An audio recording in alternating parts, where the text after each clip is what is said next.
Hello everyone, kami dari kelompok 2 akan menjelaskan tentang suggestion. Sebelum masuk ke materi, teman-teman udah ada yang tahu belum apa itu suggestion? Kalau kalian mau tahu apa itu suggestion secara lebih dalam, kalian bisa simak video berikut ini. Tonton sampai habis ya teman-teman. Pengertian suggestion. Kalimat suggestion secara harfiah adalah kalimat yang bertujuan untuk memberikan sugesti atau saran. Lebih luasnya, kalimat suggestion juga dipakai untuk memberikan nasihat, masukan, atau ide kepada orang lain. Kalimat suggestion ini bisa digunakan juga untuk memberikan solusi atau jalan keluar terhadap masalah yang dialami orang lain. Biasanya, kalimat ini digunakan jika orang lain bertanya mengenai sesuatu, meminta pendapat, atau nasihat. Suggestion juga ada tujuannya. Tujuannya yaitu untuk memberitahu apa opsi terbaik yang sebaiknya dilakukan agar dapat menyelesaikan sebuah masalah, menghindari bahaya, atau sekadar memilih hal terbaik. Asking and giving suggestion adalah ungkapan yang kita gunakan untuk meminta dan memberikan saran atau rekomendasi dalam bahasa Inggris. Asking for suggestion or advice. Ada beberapa expression yang bisa kita gunakan untuk menyampaikan asking for and giving suggestion. Untuk menanyakan saran atau asking for suggestion or advice, kita bisa gunakan beberapa expression sebagai berikut ini. Berikut adalah beberapa contoh dari asking for suggestion. Yang pertama, contohnya adalah do you have any advice? Yang artinya, apakah kamu punya nasihat? Dan contoh yang kedua adalah what do you suggest? Bagaimana menurutmu? Dan yang berikutnya adalah do you have any suggestion? Apakah kamu punya saran? Setelah kita membahas contoh dari kalimat saran, ada juga contoh dialog nih teman-teman. Dan contohnya adalah sebagai berikut. Di sini ada Mark dan Karina. Sebelum kita membahas dialognya, kita baca dulu yuk. Mark, Karina, has the result of the last English test been announced by Mrs. Jenny? Karina, yes, it has. Did you pass the test? Mark, I was absent from the last meeting since I looked after my mom at home. So I don't know my score yet. What should I do? Karina, oh, you should see Miss Jenny to check your score. Mark, thank you for your advice.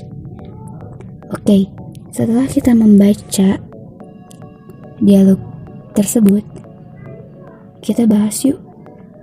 Jadi di sini Mark dan Karina itu sedang membahas tentang hasil tes bahasa Inggris terakhir mereka.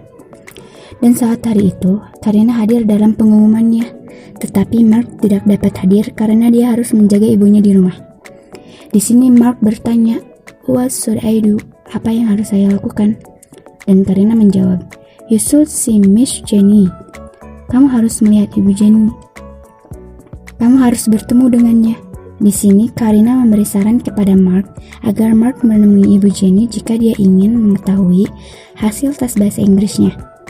Oke, jadi ini adalah contoh dari asking for suggestion yang berbentuk dialog. Bisa kalian lihat pada gambar di bawah ini. Penggunaan kata untuk giving suggestion or advice itu biasanya diikuti oleh verb 1 ya, kecuali untuk how about dan what about yang diikuti dengan verb ing. Sementara itu, ungkapan you had better digunakan ketika saran yang kita berikan harus dilakukan oleh orang yang kita kasih saran tersebut. Paham ya? Dan ini adalah contoh percakapan giving suggestion antara Lisa dan Ross. Lisa, Ross, the holiday starts tomorrow, right? Let's meet up. Ross, liburan dimulai besok kan? Mari kita bertemu. Ross, that sounds great, but I don't know where to go. Do you have any suggestion? Kedengarannya bagus, tapi saya tidak tahu harus kemana. Apakah kamu punya saran? Lisa, how about going to the Arborea Cafe? Bagaimana kalau pergi ke Arborea Cafe? Ross, what a good idea. Okay, then. Ide yang bagus. Baiklah kalau begitu. Dalam bahasa Inggris, ada berbagai jenis kalimat dan salah satunya adalah kalimat suggestion. Di sini, kita akan mengulas lebih lanjut mengenai apa itu kalimat suggestion, serta bagaimana penggunaan kalimat suggestion yang tepat beserta bentuk-bentuk kalimat suggestion. Yang pertama yaitu ada I think. Kalimat yang pertama ini merupakan kalimat suggestion yang cukup sering digunakan untuk memberikan saran atau masukan kepada orang lain. Secara harfiah, kalimat I think artinya adalah aku pikir. Dan untuk penggunaan pada kalimat suggestion, ditujukan menyampaikan pendapat atau saran. Misalnya pada contoh kalimat berikut. I think you will look better in the pink dress than the black one. You look more elegant in the pink dress and it's really pretty. Yang artinya, aku pikir kamu lebih cocok menggunakan gaun berwarna merah muda dibanding yang warna hitam. Kamu terlihat lebih anggun dalam gaun merah muda itu dan terlihat sangat cantik. Selanjutnya ada contoh beberapa kalimat suggestion. I don't think. Jika kalimat I think merupakan kalimat suggestion yang terbentuk positif, kalimat I don't think adalah kebalikannya. Kalimat ini terbentuk negatif, di mana terdapat kata tidak di dalamnya yang berupa don't. Penggunaannya sama seperti I think. Kalimat suggestion I don't think juga digunakan untuk menyampaikan saran atau masukan. Misalnya pada contoh berikut. I don't think she will like if you put all the roses in the basket. In means not 100 roses, she did like flower that much anyway. Aku tidak yakin dia akan suka kalau kamu menaruh semua bunga mawar itu di keranjang. Maksudku, tidak 100 tangkai mawar. Dia bahkan tidak terlalu suka bunga. Berikutnya, I suggest to. Kalimat suggestion tentu tidak lengkap jika mengecualikan kata suggest itu sendiri dalam penggunaannya. Sesuai dengan artinya, I suggest to berarti kita memberikan saran atau nasihat kepada orang lain mengenai sesuatu. Misalnya seperti pada kalimat berikut. I suggest you to redo the segment today and add more source to your writing. The professor is really stressed and won't accept if the source less than 3 books. Aku sarankan kamu kerjakan ulang tugas itu hari ini dan tambahkan lebih banyak sumber pada tulisanmu. Profesor itu sangat tegas dan tidak akan menerima kalau sumbernya kurang dari 3 buku.